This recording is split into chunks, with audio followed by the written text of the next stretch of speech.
welcome to a new recipe video. Today we're cooking up 3 meals that are perfect for the following scenarios. A.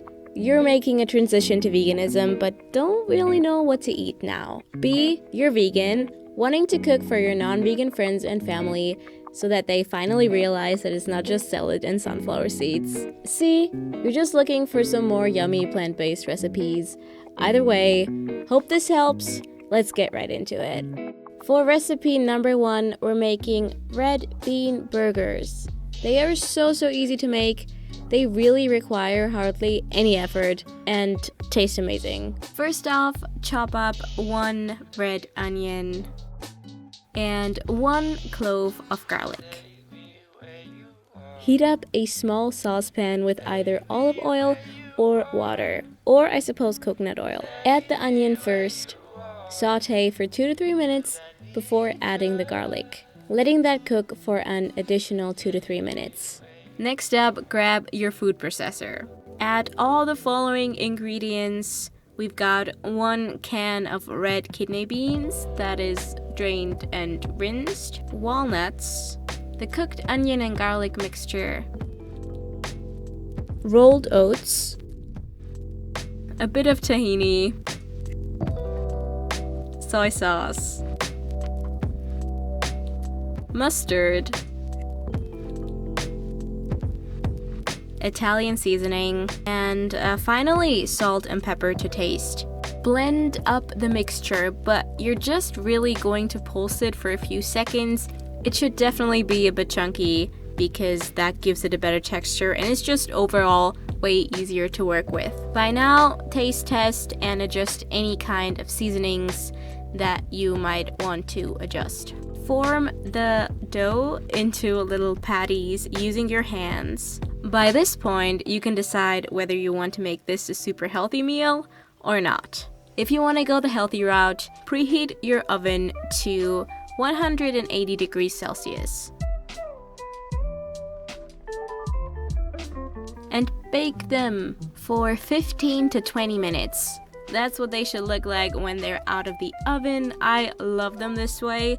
They make a great salad topping. If you're cooking for people that are a little more skeptical, I would recommend you to fry them. Get a big pan with 1 to 2 tablespoons of olive oil and get that really nice and hot. Once the oil is super hot, add the patties in there. Let them fry off for 3 to 4 minutes on each side. If you're doing this in 2 batches, you can keep the rest warm in a low heated oven.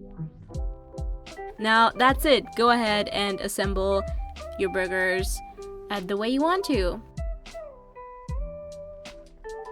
Obviously, these won't taste like meat, but they do taste really good for what they are, which is bean burgers. Also, a quick tip, if you're feeling really lazy and you don't have time for a big dinner, I also really enjoy the raw bean mix. It's pretty good with like lettuce or something or on top of bread. Meal number 2 is going to be for this creamy cucumber and dill potato salad. Yes, potato salad is a side dish, but not for me, not this one. First, we'll need yellow potatoes. They all should be around the same size, like small and medium sized. Put them in a large pot and pour over cold water. Let the pot come to a boil and then just let the potatoes cook for 12 to 18 minutes or until tender. In the meantime, you can chop up the half of a cucumber,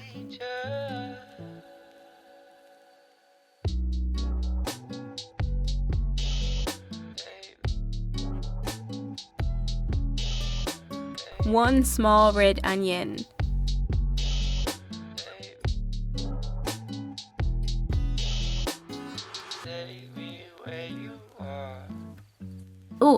also chop up some pickles. Also, while you're at it, chop up some fresh dill. Drain the potatoes and let them cool off for a bit while you work on your dressing. In a small bowl, mix together unsweetened plain vegan yogurt. I would recommend you to use soy yogurt. Like anything cashew, coconut, or almond related just has a really strong flavor of its own. Brands I would recommend would be either the Alpro unsweetened one, or even better in my opinion, the one by Provamel. To the yogurt, we're going to add 1.5 tablespoons of the vegan mayo of your choice. Lemon juice.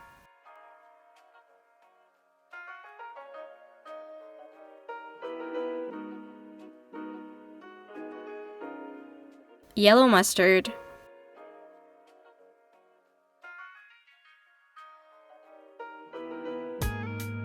Smoked paprika powder. Salt and pepper to taste.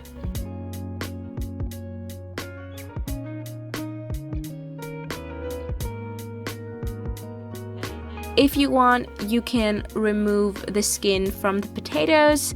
I don't mind, that's why I just left it on, but yeah, that's an extra step that you might want to do.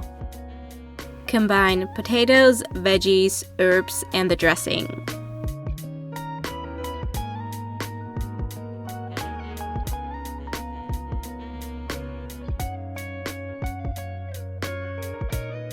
You can serve it right away or let it sit for a few hours on the counter.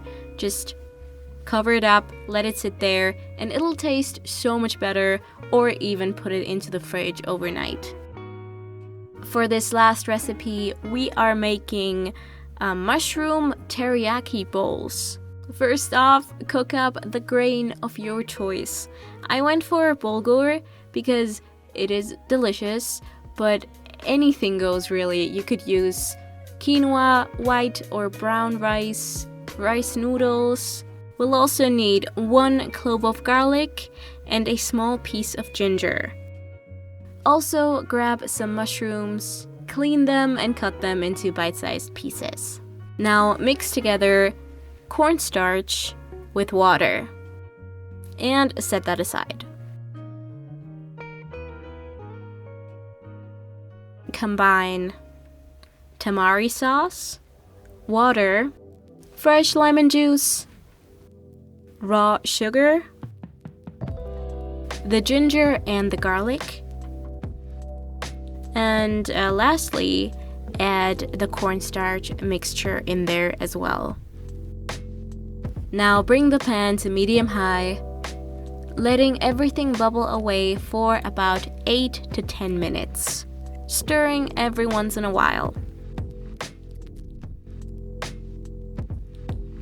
And meanwhile, in a different saucepan or skillet, you can cook your mushrooms with a bit of coconut oil, sesame, or olive oil. That took about 5 to 7 minutes. The sauce should have thickened up quite a bit by this point. Pour it over the mushrooms and let everything cook for another 5 minutes or so. And that's already it. Now assemble the bowls. Starting with a layer of grains as always, then we're adding some of the grains that we use, and a few tablespoons of the mushroom sauce. Since there's a lot of soy sauce in there, it's pretty salty, so you do not need a lot of that sauce. I would also recommend to add some hummus in there.